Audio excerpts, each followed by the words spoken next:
अभी हम लोगों ने जैसे कहा, पहले हम लोग पेशेंट्स को एनरोल करेंगे, उसके बाद उनका थोड़ा असेसमेंट हो जाएगा कि एग्जैक्टली हमारा टारगेट क्या है, कितना वजन कम करना है, कितना फिटनेस बढ़ाना है। उसके बाद हम लोग देखेंगे कि डाइट, एक्सरसाइज, अगर हो सके तो दवाइयाँ, और अगर बिल्कुल ज़रूरत पड़े तो हमारे पास सर्जन्स भी है। कुछ भी करके पेशेंट की सेहत अच्छी होनी है, वजन कम करना है और फिटनेस बढ़ाना है।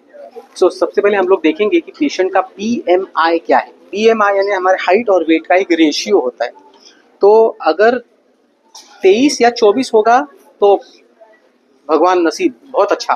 बट हम लोगों के देखिए तो तकरीबन 95% यहाँ के जो लोग हैं उनका BMI 25, 26, 30 के ऊपर भी हो सकता है।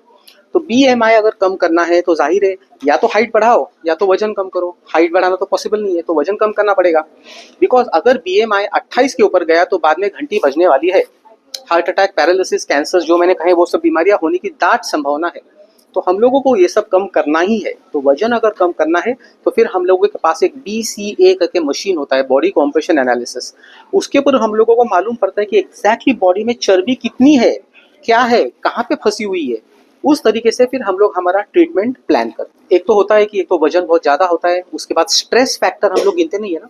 अभी हमारे गए साल में कम से कम 10 या 12 doctors who used to run marathons, marathon किया, घर में आए, घंटी बजाई, drop dead. So physical fitness is not everything, as Richa said. यहाँ पे भी होता है ना रे, स्ट्रेस रिलीफ। 2025 में किसको स्ट्रेस नहीं है? आपको नहीं है, मुझे नहीं है, सबको है स्ट्रेस। तो हमारा जो स्ट्रेस मैनेजमेंट है दैट इज वेरी इंपॉर्टेंट। और वजन कम करने के लिए not only physical exercise, mental exercises are as important. Pranayama, जो जैसे रिचा ने कहा, इसलिए तो हम लोगों ने प्रोग्राम में हमारे जो पुराना जो हमारा विजडम है, Indian wisdom, yoga, pranayama, I am giving a lot of belief on that also. मोटापन एक बीमारी है, लेकिन उसके साइड इफेक्ट बहुत सारे बीमारी विषय होते हैं। आपका टीम वर्क के बारे में क्या बताएंगे? बहुत सारे एक्सपर्ट आपके पास होते हैं, क्या बताएंगे जनता के बारे?